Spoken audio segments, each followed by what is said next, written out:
Hola a todos, mi nombre es Juan Pedro Frigerio, ayudante del Departamento de Anatomía, y en el día de hoy realizaremos el estudio de los prácticos correspondientes a macizo facial, glándulas salivales y aparato de la masticación. Comenzaremos estudiando el macizo facial. Para ello contamos con un preparado de hueso seco de cráneo. El cráneo se divide en dos grandes sectores, un neurocráneo, que es el sector más posterior y superior, y un viscerocráneo, el sector más anterior e inferior. Ellos se encuentran delimitados por lo que se llama ángulo de Virchow. El ángulo de Virchow es una línea trazada de la espina nasal del frontal hacia el cuerpo del efenoides y seguida hacia atrás hacia el foramen occipital. El macizo facial se va a dividir en dos grandes sectores. Primero, un sector inferior, formado por la mandíbula, el cual es móvil, y después, hacia superior, un macizo facial superior, un sector fijo, articulado por 7 huesos, los cuales son 6 pares y 1 impar. Estos huesos son el maxilar superior, el cigomático, el hueso nasal, el unguis, el palatino, el cornete inferior y el vomer, siendo el vomer el único hueso impar. Todos estos huesos se van a distribuir sobre un eje central que va a estar formado por el hueso maxilar, que es este hueso que encontramos acá. El hueso maxilar se va a articular hacia medial y anteriormente con el hueso maxilar hacia maxilar contralateral, hacia lateral con el hueso cigomático, que es el hueso que encontramos aquí, el cual se articula hacia atrás con el temporal y hacia arriba con el frontal.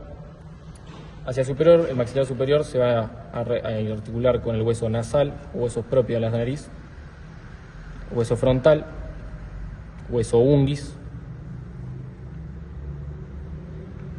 Hacia medial, de nuevo, se va a relacionar formando dentro de las fosas nasales con el hueso cornete inferior, que es el que encontramos aquí, se identifica acá. En su cara superior se va a relacionar también dentro de las fosas nasales con el único hueso impar que ya nombramos, que es el hueso vomer, que lo encontramos aquí. Y más en su sector posterior con el hueso palatino, que va a formar parte de la cavidad nasal como de la cavidad bucal. Destacamos que el macizo facial, en la articulación de los huesos, se van a formar las cavidades del macizo facial, las cuales van a ser la cavidad orbitaria, las fosas nasales y la cavidad bucal. La cavidad orbitaria sí se va a estar formada superficialmente por dos rebordes, va a tener forma de cono con dirección hacia posterior y medialmente, donde su vértice es posterior y su base es anterior. Sus rebordes son el reborde supraorbitario, está formado por el hueso frontal, articulando con el cigomático, con el hueso maxilar y con el hueso nasal, y vamos a encontrar esta estructura que es el foramen supraorbitario, por donde va a pasar el paquete vascular supraorbitario. El reborde inferior o infraorbitario va a estar formado por el hueso cigomático y articulando con el maxilar superior. Y aquí también encontraremos un foramen, el foramen infraorbitario, por donde va a pasar el paquete vascular infraorbitario. Dentro de la cavidad orbitaria encontraremos 4 paredes formando esta pirámide. Va a ser un techo, un piso, una pared medial y una pared lateral. El techo se encuentra formado sobre todo por el hueso frontal y el hueso fenoides. La pared lateral se encuentra formada por el hueso fenoides y el cigomático. El piso se encuentra formado por la articulación del efenoides con el cigomático y el maxilar. La pared medial se encuentra formada por el hueso unguis, el maxilar superior. Aquí tenemos el canal nasolagrimal, el hueso etmoides y una carilla pequeña para el hueso palatino.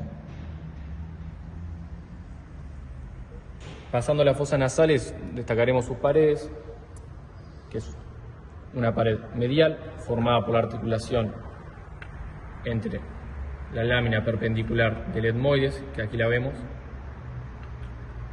con el hueso vomer,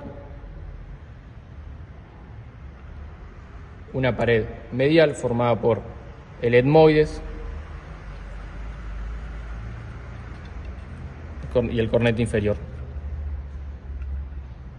Un techo formado por el etmoides con su lámina cribosa que aquí identificamos y un piso que va a corresponder también a lo que es el techo de la cavidad bucal, que aquí lo vamos a encontrar en el sector de la cavidad bucal, que va a estar formado por el maxilar superior hacia adelante y el palatino hacia posterior.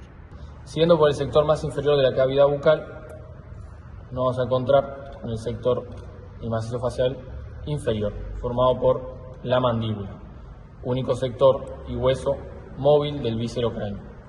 La mandíbula va a presentar un sector más posterior y lateral, formado por el cóndilo mandibular, que se encuentra articulando con el temporal a través de la articulación temporomandibular, la cual es una articulación sinovial condilio. Hacia anterior encontramos la apófisis coronoides, descendiendo encontramos lo que es la rama ascendente de la mandíbula, hacia el ángulo de la mandíbula, el cuerpo mandibular, donde encontramos el foramen mentoniano, por donde cruza el paquete vascular nervioso mentoniano, y el sector pedial, uniéndose con la mandíbula contralateral a través de la sínfisis mentoniana o mandibular.